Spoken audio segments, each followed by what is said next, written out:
It's incredible to be here with you guys. Thanks.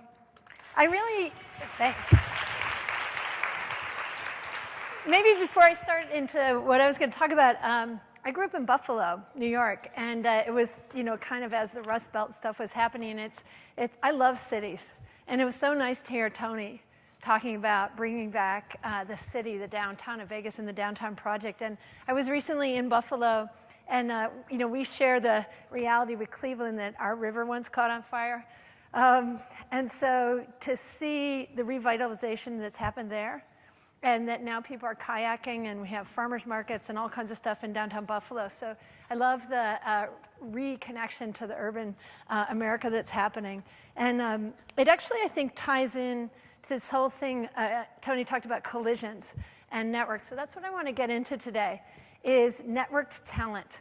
And a thing I call heroic engineering, which is a form of moonshot thinking type work. And then around women, an idea about the third wave. So just to start out, we recently had the Google Science Fair winners, the top 15 at our offices, and they were awesome. These are some photos from the event and some of the winners. And one of the things that always strikes me, because I was a science fair kid, is now seeing the level of projects these folks are doing is really impressive. And the way that they're able to get to that level is because of the way that they're networked. So they can now, just go online, found out amazing information about the stuff that they're really passionate about. The young woman here who invented this amazing new plastic from banana peels, able to go do that and then start to work with different scientists around the world, find labs in their area and connect in a way that was never possible for the science fair kids of old. And so that sort of brings me to this picture, which is, this is an image from one of our engineers hooked up our data center traffic to a spinning globe. So we could get a feeling of what does the Google universe feel like? What does it feel like to see that? And in a lot of ways, I think of it as a way to just see the internet. Each dot is representing a bunch of searches, and you see the languages. So red is English, and then down into a yellow for Spanish and a greener yellow for Portuguese. And there's a little bit of blue and French out in the islands. But you really can see how the world is networked. Other than, say, the middle of the Amazon and other places, we really are connected in a way that's extraordinary, that's allowing those science fair kids and all of us to do things. And I sometimes call it Model T days, because you think of what we're going to be able to do with all this collisions, as Tony said, and it's really the beginning, things like Wikipedia, etc. The group that sees this the most, I think, is really the tech groups. All of us, especially computer scientists. And this is an image from Herat, Afghanistan, about 80 miles from the Iran border. And these are incredible techies in their tech incubator. They were founding 6 new companies. And just seeing how the global computer science world is interconnected. The other thing that Tony talked about that I really resonate with this is the idea of openness. We really shifted as humanity in the 90s.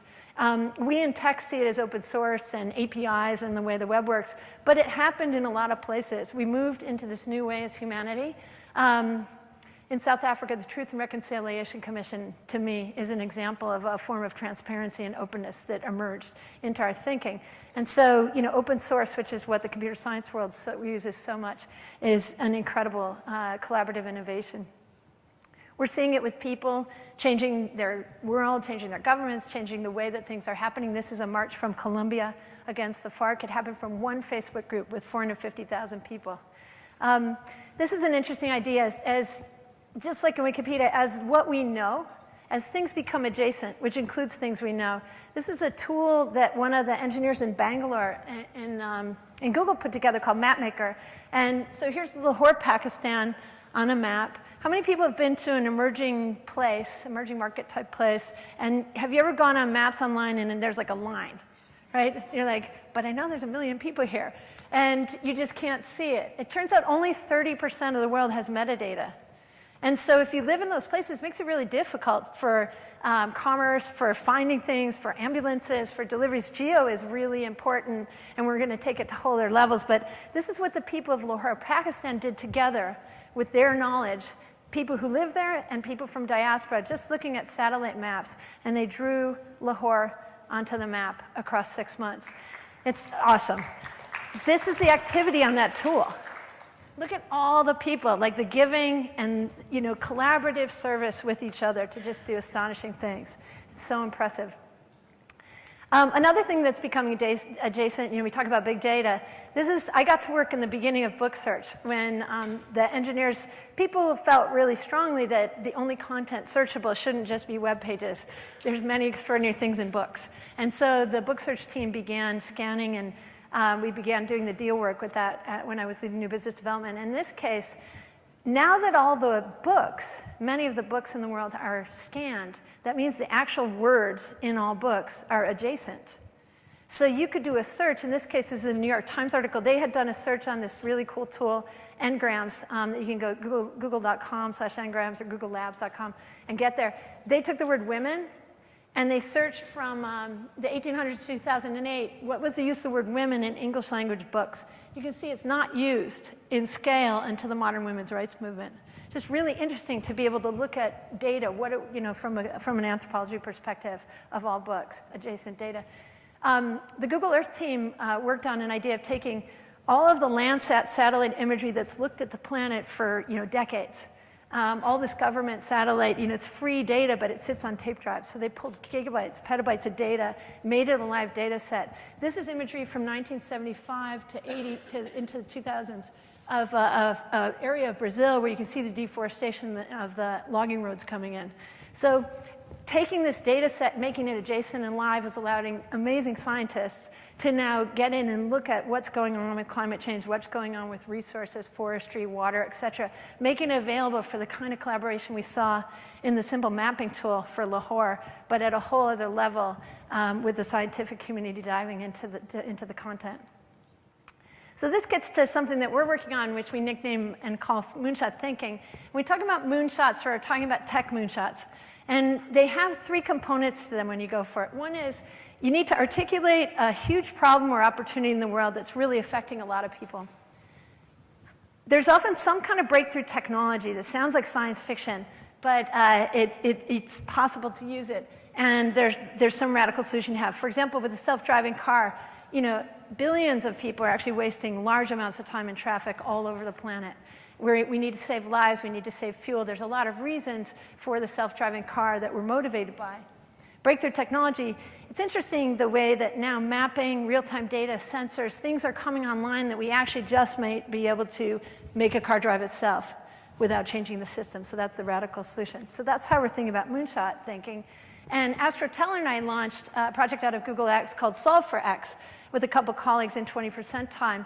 And we collaborated with TED and XPRIZE and others. And the idea is when you have a moonshot, post it up there. We're posting ours, the XPRIZE folks, MIT Technology Review, and lots of people. So it's a place where you can hear audacious proposals that fit in that format.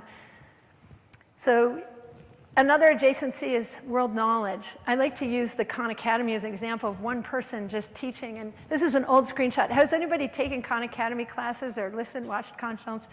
I love the density, even though this is an old version, just to see what he has done and how education is changing. And to me, it's really the idea of all of these extraordinary teachers becoming adjacent and becoming available to everybody who wants to learn things. Whether it's quick, simple, fast videos for how to brush a toddler's tooth, or whether it's serious, full courses like this is computer science for high school. Flash mob of them collaborating together to work on computer science, high school curriculum, and then getting it out into their classrooms and onto the web and sharing with other people. My hope, this is, anybody in here done FIRST robotics? Yes, no, a couple, only like one or two people. This is the Nationals in St. Louis. It might as well be Friday Night Lights. They're on fire and they're doing STEM. 10% of the incoming MIT class did FIRST robotics this year. It's really having an impact, 73 regionals, and I encourage you to find a regional and visit. But wouldn't it be awesome if school felt like this? And we can figure out how to redo this stuff and teach more individually, et cetera. And also if school was about, this is our third graders class, in effort there's joy. That's his teacher's goal. She knows she has core curriculums, they gotta get a lot of content in these kids' brains, but her goal is, if every kid walks out of that classroom feeling like in effort there's joy, that would be a contribution to those children. I'm also lucky to work with Malala Yousafzai and her father, Ziauddin, and others on trying to get all kids to school. And one of the things they often talk about is quality education includes empowering kids, but also teaching compassion and empathy for each other.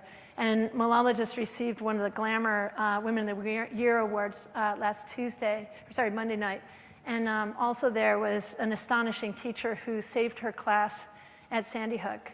And she started a new organization that I'd love to share with you guys called Classes for Classes, which is about getting empathy and learning about each other into the classroom as part of the core curriculum. Okay, so we talked about the network, but there's places where the network is not. When the globe spins around, look at Europe.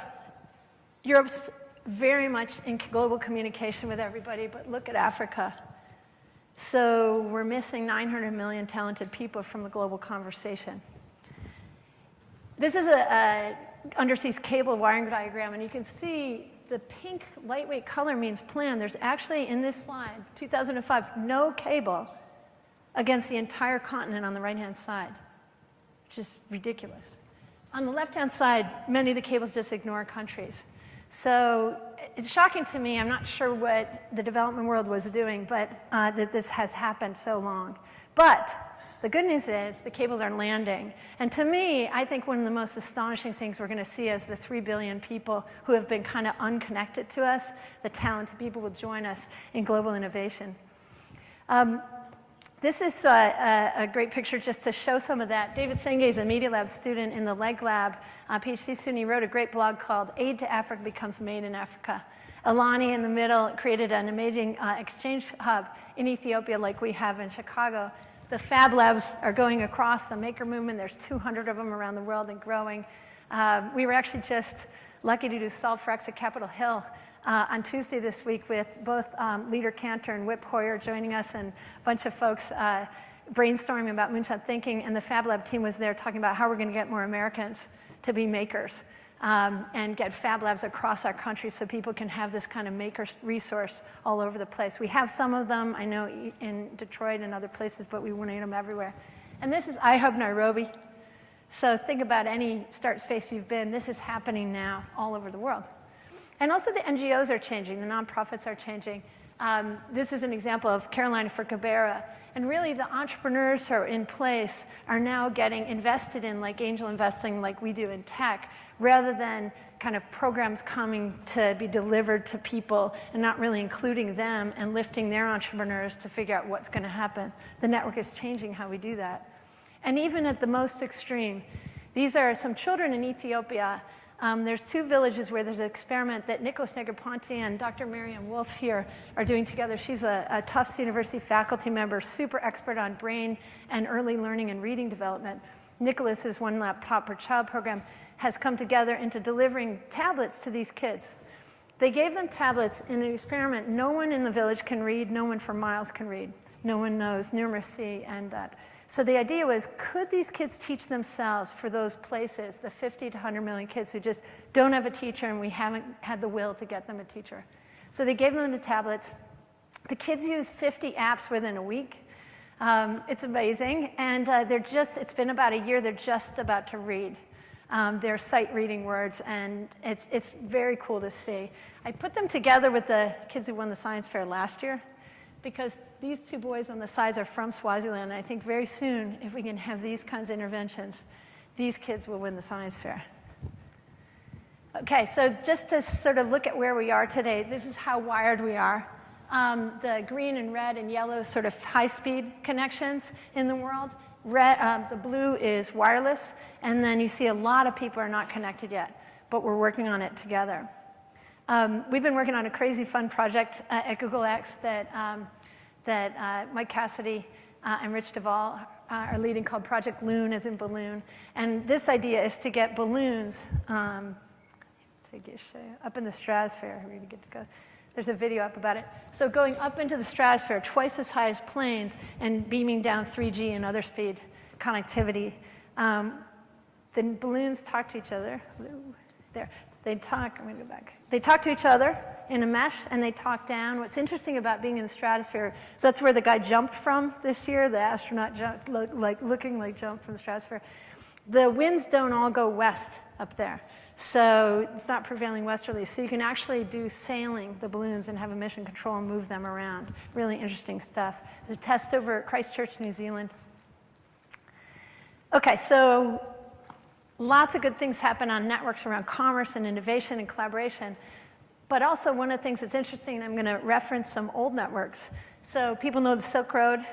Do people know the Erie Canal? Yes, it's this picture. I'm from Buffalo, so I have to do Erie Canal. Erie Canal was dug, it was called Clinton's Ditch. Governor DeWitt Clinton decided that we were going to dig from Buffalo to Albany and then take the Hudson down.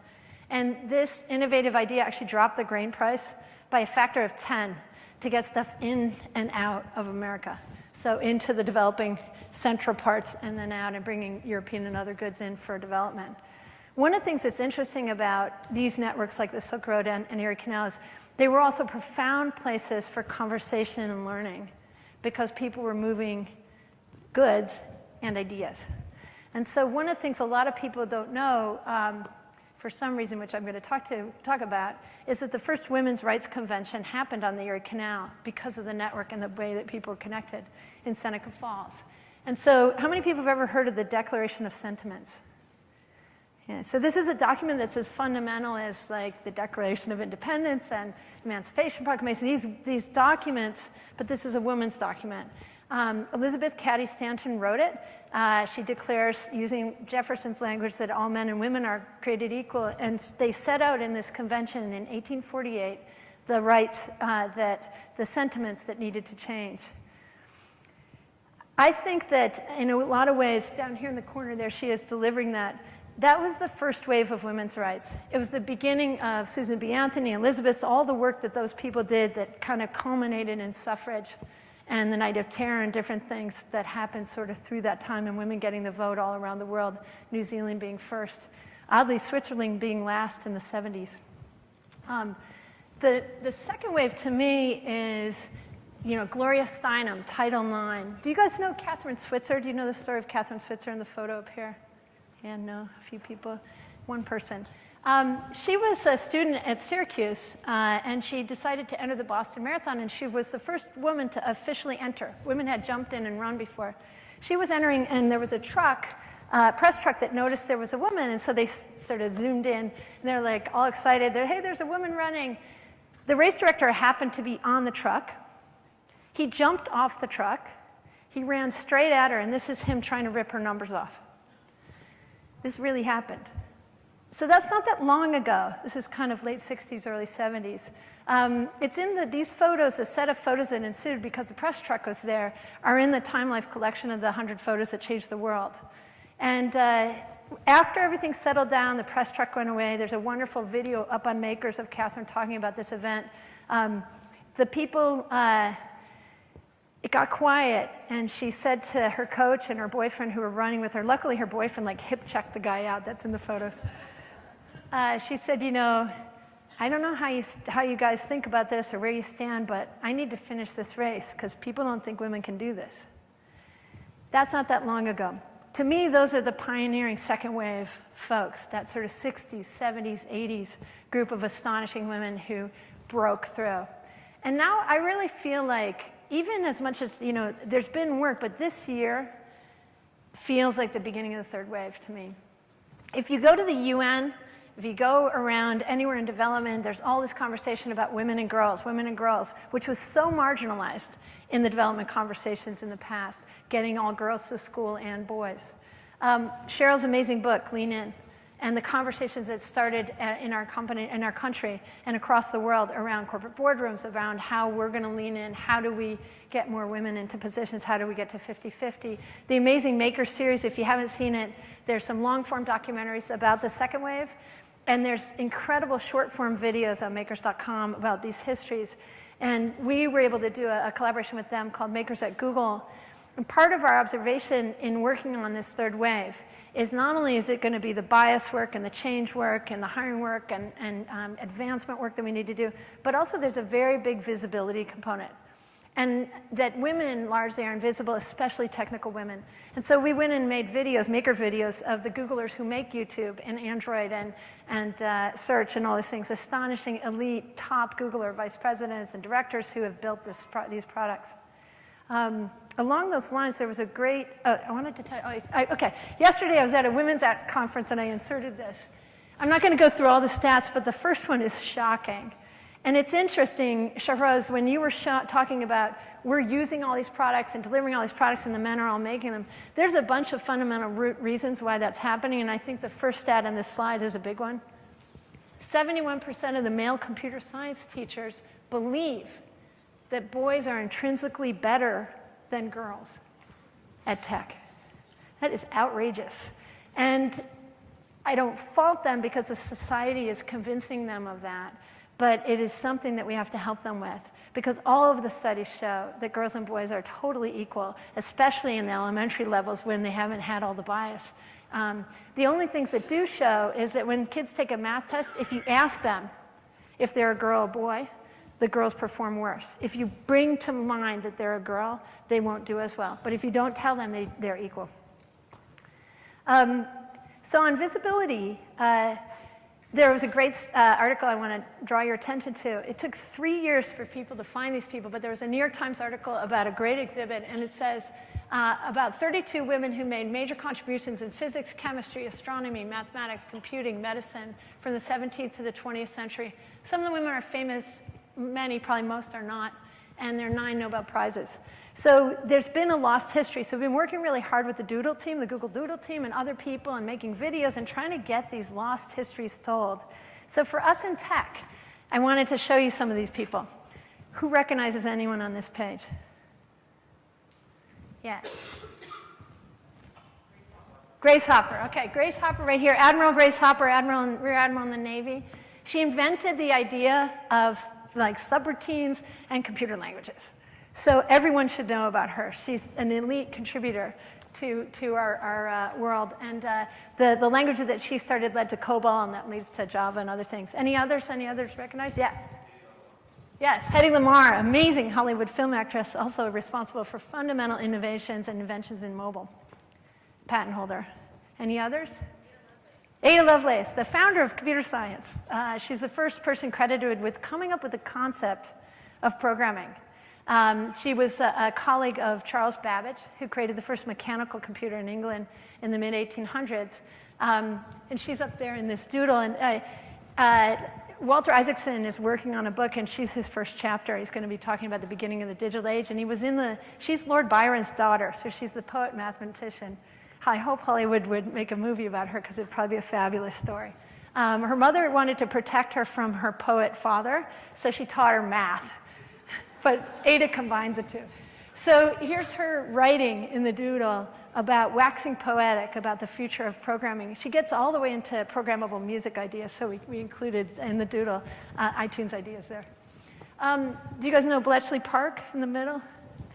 World War II, huge impact. The code crackers who cracked the Enigma code are credited with shortening the war by 2 years and saving 11 million lives. Alan Turing was here. It's the beginning of the UK computer world. More than half women mathematicians. I once met a woman who was on Bletchley Park as a 5-year-old. And she said she and her twin sister, older brother, and little brother used to make a lot of noise. And right next door there was Dilly Knox's math team. And her mom, she remembers her mom saying, "Shh, the girls are working." The girls are saving lives with math. Katherine Johnson, just here on the left, NASA. She graduated, she's African-American woman who's 96 now, graduated from high school at 14, college at 18, needed specialized math for that, joined NASA, co-wrote 26 papers, but her name's only on one. She calculated the trajectories for Alan Shepard, John Glenn, and when she did John's, they had added computers, and he made sure that Katherine had checked before he would fly. And she calculated the Apollo mission. And it's astonishing to me that we don't know about her. She has one of the 300 elite flags from the Apollo mission as one of the core members. All of us need to know that there was an African-American woman in the elite levels of that team, especially African-American little girls. Okay, so ENIAC, the first 6 digital programmers in our country. There was an astronaut corps. So we have a lot of work to do on the visibility historically, because we've always been at the table. In fact, my friend Joanna Hoffman was the product manager of the Macintosh, and Susan Kerr designed all the icons. But are they in the Steve Jobs movie? No. So in the future, this is a Hollywood thing. Gina Davis realized when she was sitting with her kids that children's television was incredibly biased. And so she would say to people, there's no girls at scale and women at scale in kids' TV. And people say, no, there's Dora and there's the Scooby-Doo girls and that. And she'd say no. So she actually partnered with the USC Annenberg team, and they actually counted. And so they do this manually with grad students, and we're working with them to try to make it more digital. I gave them a grant to do that, and if you want to work on that stuff, come see me. But it's really, they found that in children's television, it's 3-to-1 boys or men to girls, and 80% of the jobs were held by male characters. None of us exist. None of the women in this room, our jobs don't exist in children's television. So it's hard to be what you can't see. We've been doing a lot of work on present day stuff at Google, so we created a thing called Women Tech Makers to work on these history stories and current stories, get you to see the Google women. We got a tweet, this is Johanna Wright off the New York Times saying, 3 women on stage at Google I/O, tech company first, question mark? And I wonder. So we're getting people out there. We're making the women before I/O meet. We're working on speaker training so that everybody doesn't have just only cats and men on their slides from science fiction movies. And we've been trying to get the stories with a series called 7 Tech Makers and a Microphone that we did at I/O.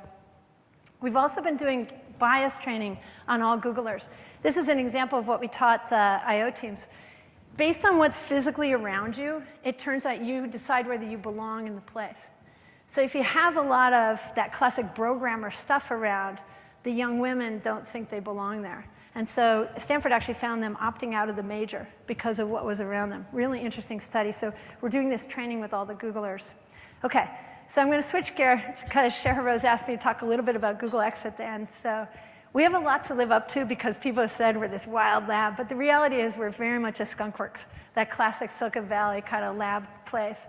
The slight difference between Google X and main Google is that we're much more hardware. So for your friends who are mechanical engineers and robotics and optics and bio and all these other stuff, you know, this is the part of Google for them. We really hope to do moonshot work, like the video's talking about. Can we make the world a radically better place with tech ideas? Some of the ideas so far and the projects that are out there are, this moonshot thinking, self-driving car. This is a visual, there's a video on the web, I won't play it in the interest of time, but what the car sees and what you see and how the sensors are picking that up. There's also an amazing video that my friend Saval made about that has a blind man driving, so you can see what it would look like to be in the car. The most important part of this moonshot is to take this stuff that seems like science fiction, but insert it into the system and this, you know, into the world that we have today and not wait to change the transport system for that. Google Glass, I brought my glass. So the beginning of sort of that heads-up display, getting alerts and other things. So if you know, the kinds of stuff that you can see when you're wearing glasses, you know, taking a picture right away, doing hangouts with people. My favorite hangout is the Google Explorers who there's a teacher and he went to CERN, got on the bikes, logged into a hangout, brought his whole class while he biked around the accelerator. You know, that's a great way to learn physics. It's way more fun. This is, you know, directions, information about where you are, alerts, and we have amazing things that the whole developer community will take this device. It has, of course, a display, it has a camera, it has a touch screen where you're using swiping, tapping, etc. It has audio in and out, and load balanced on your ear, so it's sort of rocking. I talked a little bit about Project Loon. Makani, we acquired this great company that does kite-based windmills. The wind is much stronger up higher. Can we get more power and also not have to roll the trucks to build the towers? Can we just load these energy sources there? And Solfrex, which is our teamwork one with everybody. Method-wise, we hope it's like Charlie and the Chocolate Factory, you know, really a Willy Wonka kind of lab, a great place that you want to be, a fun and interesting place. I guess that makes us the Oompa Loompas. We call it Peter and Petra Pan with PhD. So find these incredible academics. Like the self-driving car project comes from two of the winners of the DARPA Prize, Chris at CMU and Sebastian at Stanford, who came together. Chris is down there in the corner. And Sebastian, to work on, now can we commercialize this stuff? Can we surround these amazing innovators and inventors with entrepreneur folks? And very much that classic design thinking, ideas, prototypes, projects. I don't work on the glass team, but they talk about how long till the first prototype that they made. Any guesses? 5 days? Okay. 1 day, 1.5 hours. So just be really fast cycling, make stuff that you can talk about, rip apart, be really that classic design thinking stuff. And then get into, you might have a back of the envelope sense of the business in the beginning, but really play with what is this, and then work on the business as you get ready. This same 10x, not 10% improvements, diverse minds, huge thing. We're working as a company, and not only in X, but could we be the best company for women and minorities? We want to try to do that. Get everybody, people from different countries, different backgrounds, men and women, gay and straight, different races, different walks of life from around the world. And then we have this principle we call 2/3 yes and, 1/3 yes but, which is when you're working on an idea, we do this in Self-Rex when we brainstorm, it's like an improv, you're not supposed to say no. So when you're working with other people, what can you do to help them the most? What resources, what technology, what partners, what kinds of things would build on this? And then 1/3 or less of the time, critique the idea and help them make sure they're on the right track. So I'm going to end there with what's your X, which sometimes we think of X as a talk, but also what are you super passionate about? I was incredibly lucky to take acoustics at MIT from Professor Bose, and he was amazing. And one of the things that he did was he talked to us. He was the only professor who gave us like career advice. And he just talked about if you could work on the things that you love, you're going to be able to do amazing things in life. And I think that combined with philosophy that Peter Diamandis from X Prize always says, life is who you travel with. If you combine those things, work with great people and stuff you're passionate about, and we think about back to the network point and the collision point, that if we all are doing those things, we're really going to do amazing things in the world together. So thank you.